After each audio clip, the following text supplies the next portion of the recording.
नमस्कार दोस्तों, मैं उत्तम ठाकुर आप सभी का the last truth YouTube channel में स्वागत करता हूं। दोस्तों, जैसा कि हमने आपको बताया था कि हम हिमाचल प्रदेश की 68 विधानसभाओं का विश्लेषण करने जा रहे हैं और हमें आज बताते हुए आपको खुशी हो रही कि हमारा पहला वीडियो आज हमने पूरा कर लिया है और ये वीडियो का रूपांतरण आपको अब हमारे YouTube channel the last truth और हमारे Facebook channel the last truth 22 और द इंस्टाग्राम पे भी उपलब्ध होगा। हम आज ऐसे नेता का बात करने जा रहे हैं जो कि एक बहुत ही साधारण परिवार से आए हैं और उन्होंने सिर्फ मात्र मैं बताना चाहूँगा कि 28 वर्ष में ही चुनाव लड़ा है और आज की डेट में वो हिमाचल प्रदेश की राजनीति का एक बहुत बड़ा चेहरा बन चुके हैं। जी हाँ दोस्तों, हम आज सीएम जयराम ठाकुर जी के राजनीतिक कैरियर पर चर्चा करने जा रहे हैं। आइए इस वीडियो की शुरुआत करते हैं। सर्वप्रथम मैं आपको बताना चाहता हूं कि जयराम ठाकुर जी का जन्म 6 जनवरी 1965 को मंडी जिला के सिराज विधानसभा क्षेत्र के तांदी गांव में हुआ। उनकी माता जी का नाम श्रीमती ब्रिकमु देवी है और पिता का नाम जेठूराम जी है। जयराम ठाकुर जी की 3 भाई है और 2 बहनें हैं। जयराम ठाकुर जी की जो प्रारंभिक पढ़ाई है वो कुरानी स्कूल से हुई है, प्राथमिक स्कूल कुरानी से हुई है। उसके बाद उनकी 10th तक की पढ़ाई उनकी बगस्याड़ से हुई है तथा जब वो ग्रेजुएशन करने आए तो वो वल्लभ कॉलेज मंडी से उन्होंने अपनी ग्रेजुएशन पूरी की। उसके बाद अगर मैं मास्टर ऑफ आर्ट्स की बात करूँ, जयराम ठाकुर जी ने पंजाब यूनिवर्सिटी जो चंडीगढ़ में वहाँ से अपनी मास्टर ऑफ आर्ट्स की पढ़ाई पूरी की है। जयराम ठाकुर जी की शादी डॉक्टर साधना जी से हुई है जो जयपुर की रहने वाली है और उनकी 2 बेटियां भी है। ये जयराम ठाकुर जी के परिवार से संबंधित इन्फॉर्मेशंस है। आओ अब हम थोड़ा सा जयराम ठाकुर जी के संगठनात्मक जिम्मेवारियों पे बात करते हैं कि जयराम ठाकुर जी ने बीजेपी के संगठनात्मक तौर पे क्या क्या जिम्मेवारियां निभाई। तो मैं आपको ये बताना चाहूँगा, जयराम ठाकुर जी की जो सफ़र स्टार्ट होता है वो 1986 से स्टार्ट होता है जब वो जॉइंट सेक्रेटरी बनते हैं अखिल भारतीय विद्यार्थी परिषद के, जिसे हम ABVP कहते हैं। उसके बाद 1989 से लेकर 93 तक जयराम ठाकुर जी रहते हैं organising secretary ABVP Jammu and Kashmir के और 1993 से लेकर 1995 तक रहते हैं अध्यक्ष state BJYM Bharatiya Janata party Yuva Morcha के रहते हैं। उसके बाद 2003 से लेकर 2005 तक वो उपाध्यक्ष रहते हैं स्टेट बीजेपी की और 2006 से लेकर 2009 तक जयराम ठाकुर जी रहते हैं हमारे हिमाचल प्रदेश की स्टेट बीजेपी के अध्यक्ष। इसी दौरान उन्होंने हिमाचल प्रदेश में बीजेपी की सरकार को रिपीट करने में भी काफ़ी भूमिका निभाई थी संगठन के तौर पर। उसके बाद अगर मैं बात करूं तो 2009 से लेकर 2012 तक जयराम ठाकुर जी पंचायती राज मंत्री और ग्रामीण विकास मंत्री रहते हैं भारतीय जनता पार्टी की जो सरकार बनी थी उसमें। और जैसे कि आप जानते हैं कि 2017 में जयराम ठाकुर जी हिमाचल प्रदेश के 6ठे सीएम बने थे और आज की डेट में हिमाचल प्रदेश के सीएम हैं। तो ये तो संगठन की बातें हुई। अब हम थोड़ा सा जयराम ठाकुर जी के विधायकी वाले कैरियर को थोड़ा समझने की कोशिश करते हैं कि जयराम ठाकुर जी का विधायकी वाला कैरियर कैसा रहा, कब शुरू हुआ, उसमें क्या क्या उतार चढ़ाव रहे और क्या ग्रोथ रही, हम ये भी जानने की कोशिश करेंगे। आइए, तो अगर हमें जयराम ठाकुर जी की विधायकी का कार्यकाल समझना है तो मैं आपको थोड़ा पीछे ले जाना चाहूँगा। मैं ये बताऊँगा लगभग 30 साल पीछे चलते हैं। तो जयराम ठाकुर जी का राजनीतिक कैरियर आज की डेट में आप तो समझते हैं, सबको ही पता है कि जयराम ठाकुर जी हिमाचल प्रदेश के सीएम हैं। परंतु जब हमने ये रिसर्च शुरू किया तो हमें एक शौक वाली न्यूज़ ये पता चली कि जयराम ठाकुर जी अपना पहला चुनाव ही हारे थे। जी हाँ दोस्तों, 1993 की बात है जब जयराम ठाकुर जी मात्र 28 वर्ष के थे और भारतीय जनता पार्टी ने कैसे युवा पे भरोसा कर दिया था और दिखाया था कि उनको ऐसे उम्मीदवार के सामने उतार दिया जो पहले से 3 बार विधायक रह चुका है। जी हाँ, ये 1993 की बात है जब जयराम ठाकुर जी को एक ऐसे चेहरे के सामने उतारा जो पहले से 3 बार विधायक रह चुका और वो फिर से चुनाव लड़ रहे हैं। जी हाँ, इनका नाम है मोतीराम जी। ये 1993 में जयराम ठाकुर जी की मात्र 28 वर्ष की उम्र में उन्होंने चुनाव लड़ा और ये चुनाव जयराम ठाकुर जी 1951 वोटों से हार गए। जी हाँ, इस जो ये विधानसभा चुनाव रहा था 1993 का, इसमें जो मोतीराम जी तो उनको मिले थे 9,944 वोट और जयराम ठाकुर जी को मिले थे 7,993 वोट। और जैसे मैंने हार का मार्जिन आपको बता ही दिया 1,951 वोटों का, और जयराम ठाकुर जी चुनाव हार गए थे।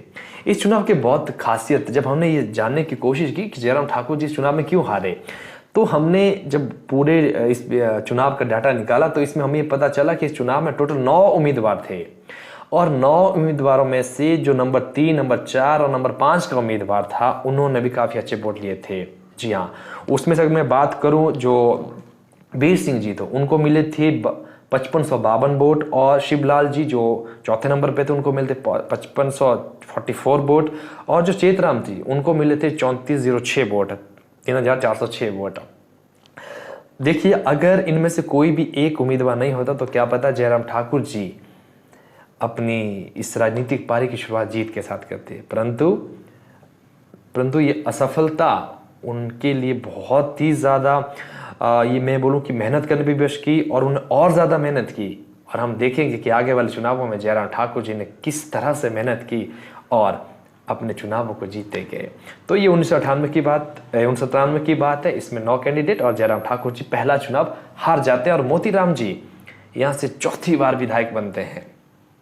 ठीक है, ये चौथी बार विधायक बनते। तो थोड़ा सा आगे चलते हैं, तो अब हम 1998 की बात करते हैं। 1998 में क्या होता है, जयराम ठाकुर जी अपनी हार का बदला लेने के मोतीराम जी के सामने फिर से चुनाव लड़ते हैं, और भारतीय जनता पार्टी को अभी भी उन पर भरोसा था।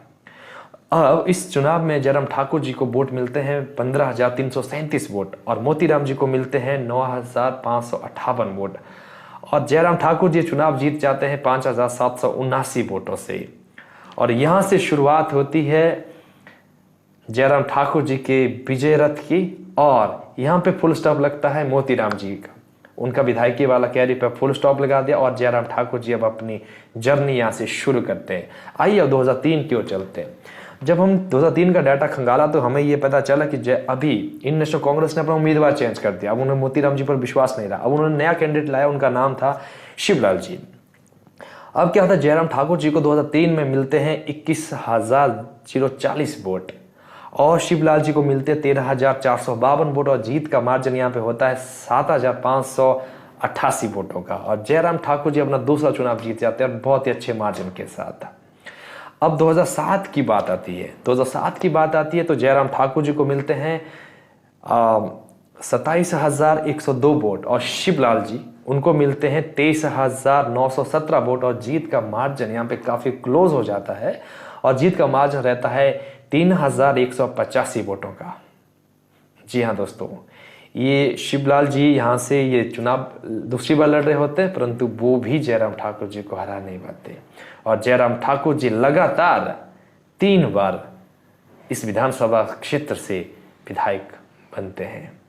और आपको मैं ये बताना चाहूँगी, काफ़ी इंटरेस्टिंग बात है, अभी जो हम जानते हैं कि सिराज विधानसभा क्षेत्र है, जयराम ठाकुर जी सिराज से हैं, परंतु इस विधानसभा का पहले नाम चिचियोट होता था।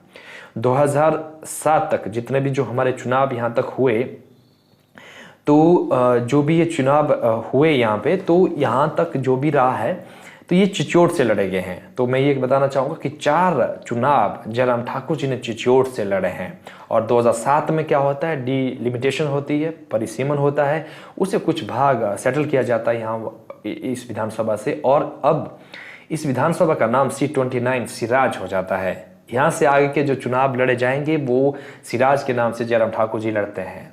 अब आते हैं हम 2012 पे। 2012 का चुनाव है, एक ऐसा चुनाव है जिसमें जयराम ठाकुर जी चौथी बार विधायक बनने जा रहे हैं, और उनका 5वां चुनाव होता है। इस चुनाव में जयराम ठाकुर जी अपनी जो वोटों की संख्या है और जो ताकत है और बढ़ती जा रही है। इस बार उनको जो वोट मिलते हैं वो मिलते हैं 30,837 वोट, और इनके जो अपोनेंट में जो उम्मीदवार होते हैं उनका नाम है तारा देवी जी।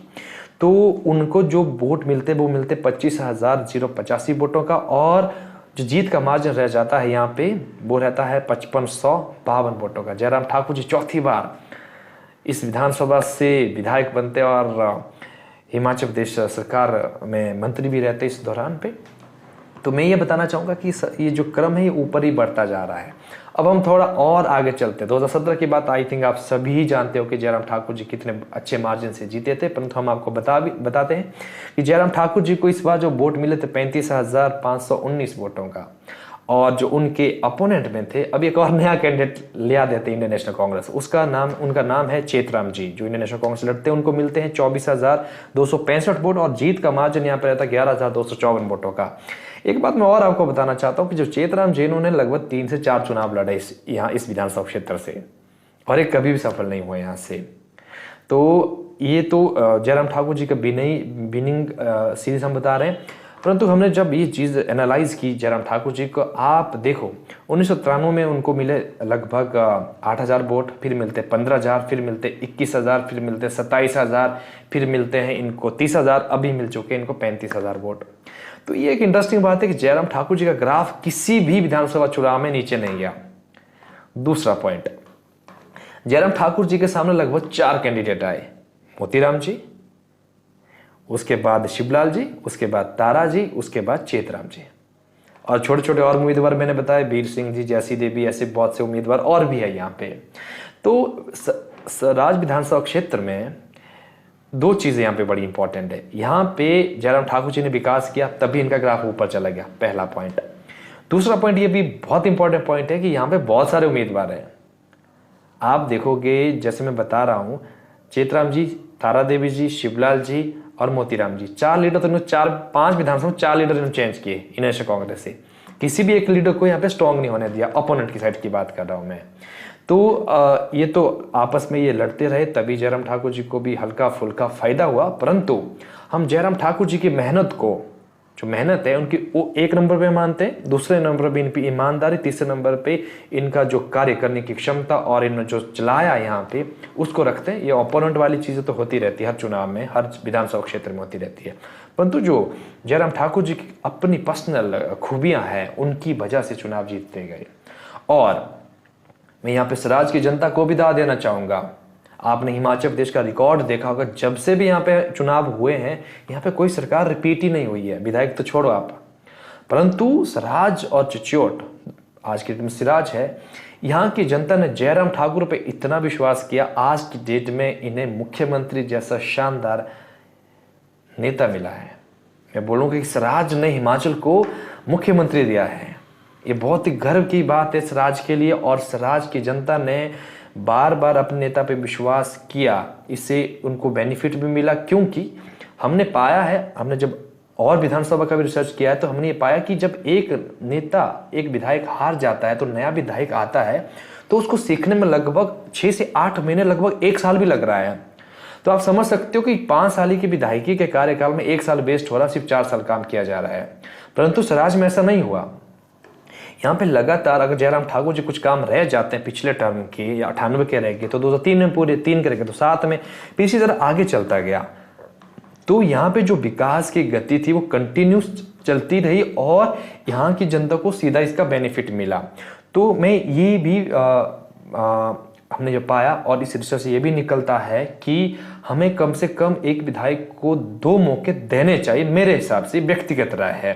क्योंकि एनालिसिस यही बोल रहे हैं कि अगर जयराम जी ने काम नहीं किया होता, ओके, तो इनका ग्राफ नीचे चला जाता, कहीं ना कहीं इनके वोट नीचे चले जाते, परंतु ऐसा हुआ नहीं, क्योंकि इनका ग्राफ ऊपर ही चढ़ता गया। हम आपको फैक्ट के साथ बता रहे चीज, हम कोई व्यक्तिगत लगाव ऐसा नहीं है, हम आपको फैक्ट के साथ बता रहे कि इनका लगाव ऊपर, ये जो वोटों का जो मार्जिन था ऊपर ऊपर चलता ही गया, और इनके वोट बढ़ते ही गए।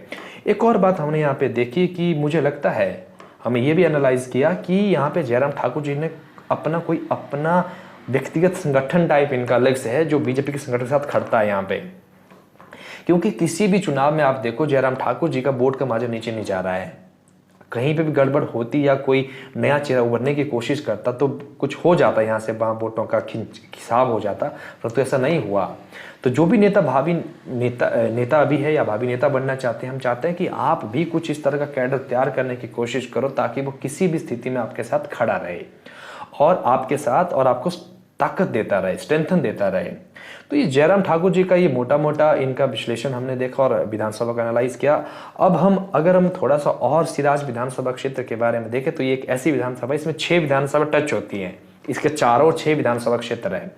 तो अगर मैं बात करूं तो मंडी को के पास मंडी टच होती है, फिर देखो द्रंग टच होती है, बाली चौक थाची से देखो बंजार गढ़वशेन तक टच होती है। उसके आगे मैं बात करूं तो आनी टच होती है, नाचन करसोग टच हो जाती है शिकारी माता वाली साइड से। इतनी बड़ी विधानसभा क्षेत्र है और ये विधानसभा क्षेत्र सेंटर पॉइंट में और बहुत ही इंपॉर्टेंट विधानसभा इसके चारों ओर है। तो इन सभी विधानसभा क्षेत्र के लिए सिराज बहुत ज़्यादा इंपॉर्टेंट है। और मैं एक और बात यहाँ पे बताना चाहूँगा कि जो इसके जो अलग मुख्य जगहें हैं यहाँ पे, तो जैसे कि जंजैड़ी यहाँ पे थाची है, बाली चौकी है, शिकारी माता करथात इत्यादि बहुत सारे पॉपुलर प्लेसेस है यहाँ के। और इस तरह का जो ये टोटल फिजिकली जोग्राफिकली एरिया है और ये जो विधानसभा क्षेत्र है ये बहुत ही ज़्यादा टिपिकल है। आप देखो कि सिराज विधानसभा डिफरेंट जोन में बनती हुई, यहाँ तक आप देखो बाली चौकी तक पहुँचती है, उधर जंजैली तक जाती है, फिर आप शिकारी माता वाला साइड देखो उधर आनी को टच करती है, करसोग को टच करती है। तो आप समझ सकते हो कितना टिपिकल है सिराज विधानसभा क्षेत्र। परंतु जयराम ठाकुर की जो पकड़ है यहाँ पे बहुत ही ज़्यादा है। तो अब हम थोड़ा सा जयराम ठाकुर जी के विधायकी के कार्यकाल से थोड़ा बाहर निकलते हैं और थोड़ा सा मुख्यमंत्री वाले इनके कार्यकाल का थोड़ा सा जब हमने रिसर्च किया, हम संक्षेप में बताना चाहेंगे तो हमें इनकी 2, 3, 4 चीज़ें बहुत ही शानदार लगी। उसमें से सबसे पहला हमें लगा सहारा योजना। सहारा योजना एक ऐसी योजना है, कोई इसमें 7 बीमारी जो बहुत ही ज़्यादा टिपिकल बीमारियाँ हैं उनका से कोई व्यक्ति ग्रस्त होता है तो उसको सरकार 3,000 रुपये का राहत देती है पर मंथ।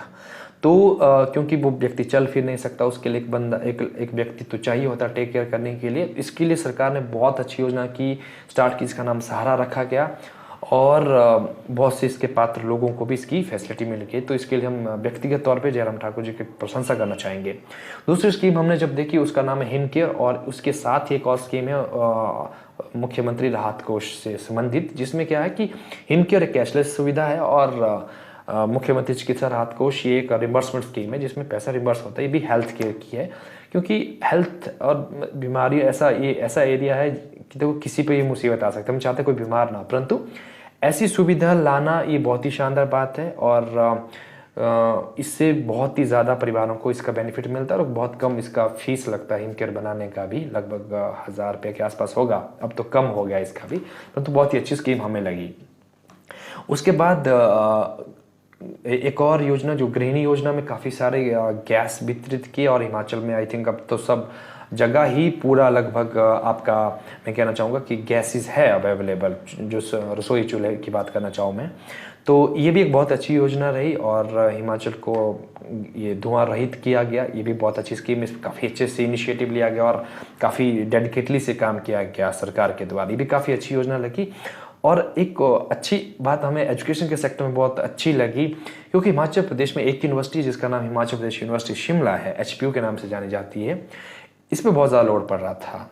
इस पर कोई फॉर्म प्रोसेसिंग करनी हो, रिजल्ट प्रोसेसिंग करनी हो या एग्ज़ाम कंडक्ट करने में बहुत ज़्यादा टाइम और लोड पड़ता था। इसके लिए अब क्या किया गया, इसकी एक और यूनिवर्सिटी हिमाचल प्रदेश को दे दी गई जिसका नाम सरदार पटेल यूनिवर्सिटी है, जिसको मंडी जिला में सेटल किया गया है और ये वर्किंग भी हो चुकी है। इससे क्या होगा, जो मंडी कुल्लू और जो नीचे वाले इसके आसपास के जिले हैं उनको डायरेक्ट बेनिफिट मिलेगा। हमारे बच्चों को रिजल्ट प्रोसेसिंग, फॉर्म प्रोसेसिंग और शिमला, हर काम के लिए शिमला जाने की ज़रूरत नहीं है। एक बहुत ही अच्छा इनिशिएटिव है और हम बहुत ही ज़्यादा खुश हैं क्योंकि यहाँ के बच्चों को अब नज़दीक में ही ये फैसिलिटीज़ मिल जाएगी यूनिवर्सिटी से रिलेटेड। उसके बाद हम एक और प्रोजेक्ट के बारे में, जब जयराम ठाकुर जी के बारे में ये रिसर्च चल रहा था तो हमने पाया कि जयराम ठाकुर जी का प्रोजेक्ट है जिसमें वो एयरपोर्ट बनाना चाहते हैं मंडी के आसपास एक जगह बल। तो ये एक ऐसा प्रोजेक्ट है, ये जयराम ठाकुर जी ने ठीक उन्होंने विजन रखा इसका और इस पर काम भी हो रहा है। और इसकी एक खासियत हमें ये अच्छी लगी कि हिमाचल प्रदेश में अभी तक 3 एयरपोर्ट है, बहुत छोटे एयरपोर्ट है। मैं ये कहना चाहूँगा कि उसमें उससे ज़्यादा तो वॉल्वो बस हमारी आदमियों को ले आ देती है। तो कुल्लू की बात करें, चाहे शिमला की बात करें, चाहे गगल की बात करें, थोड़े कैपेसिटी अच्छा है गगल का, परंतु यहाँ पे बड़ी जो फ्लाइट्स होती है, फ्लाइट इन द सेंस जैसे बड़ी फ्लाइट में बोइंग की तरह बिग फ्लाइट जो 150 सीटर से ज़्यादा लोगों को लेके आती है, पैसेंजर को लेके आती है, तो ऐसी जहाज़ को बिठाने का कैपेसिटी, क्योंकि इसका रनवे फुल फ्लैश रनवे है, दैट इज़ 3100 मीटर के आसपास इसका जो रनवे है वो फुल फ्लेज्ड रनवे है और यहाँ पे किसी भी बड़े विमान को उतारा जा सकता है, जिससे हिमाचल प्रदेश के जो हमारे बच्चे हैं, इंडिया के किसी भी कोने पढ़ाए जाते हैं, जो हमारे कोई और लोग जो जॉब करने वाले लोग होते हैं या टूरिस्ट जो हिमाचल में आता है, उसको डायरेक्ट कनेक्टिविटी मिल जाएगी किसी मेट्रोपॉलिटन सिटी से। कलकत्ता की बात करो, चाहे मुंबई की बात करो, बेंगलुरु की, अहमदाबाद की बात करो, दिल्ली की बात करूँ, तो कहीं से भी यहाँ पे फ्लाइट कब आ सकती है। अगर ये प्रोजेक्ट इस सरकार से, इसका इनिशिएटिव है, अगर आगे जो भी सरकार आती है, जयराम ठाकुर जी की सरकार आती है, चाहे किसी और की सरकार आती है, हम चाहते हैं कि इस प्रोजेक्ट को पूरा किया जाए। इससे हिमाचल प्रदेश को बहुत ही अच्छी एयर कनेक्टिविटी पूरे भारत के साथ मिल जाएगी। तो ये बहुत ही अच्छा इनिशिएटिव है जिसका बेनिफिट हम सबको होगा, आने वाली पीढ़ियों को भी होगा। तो ये जयराम ठाकुर जी का एक मोटा माटी हमने विश्लेषण आपको शॉर्ट में बताने की कोशिश की। हम आपसे रिक्वेस्ट करते हैं कि आप हमारे वीडियोस को ज़रूर शेयर करें। अगर आपने हमारा YouTube चैनल सब्सक्राइब नहीं किया तो उसे कृपया ज़रूर सब्सक्राइब करें और बेल का बटन भी दबाएं। हमारा यही वीडियो फेसबुक पे भी अपलोड होगा, जिसका यूज़र नेम हम आपको फिर से बता देते हैं। हमारा यूज़र नेम है द लास्ट ट्रूथ 22 और हमारा इंस्टाग्राम का भी यूज़र नेम सेम है, द लास्ट ट्रूथ 22। आप हमारे वीडियो को वहाँ पर भी देख सकते हैं और वहाँ पर भी शेयर कर सकते हैं। तो दोस्तों, ये जयराम ठाकुर जी का विश्लेषण था और हम सिराज विधानसभा क्षेत्र एक बार फिर से भी आएंगे, क्योंकि इसका बहुत ज़्यादा पोर्शन है अभी जो रह गया हमारे पास, तो हम वो डाटा भी आपके साथ ज़रूर शेयर करेंगे। परंतु हम इस वीडियो को अभी यहीं पे स्टॉप करते हैं। हम आपसे अब रिक्वेस्ट करते हैं, प्लीज़ आप हमारे इस वीडियो को ज़रूर शेयर करें। अगर आपको कोई सुझाव हमें देना हो तो कृपया आप हमें कहीं पे भी, किसी भी प्लेटफॉर्म पे, फेसबुक, इंस्टाग्राम पे इनबॉक्स कर सकते हैं। हम आपके फीडबैक लेंगे और आने वाले वीडियो में इम्प्रूवमेंट करेंगे। थैंक यू सो मच दोस्तों।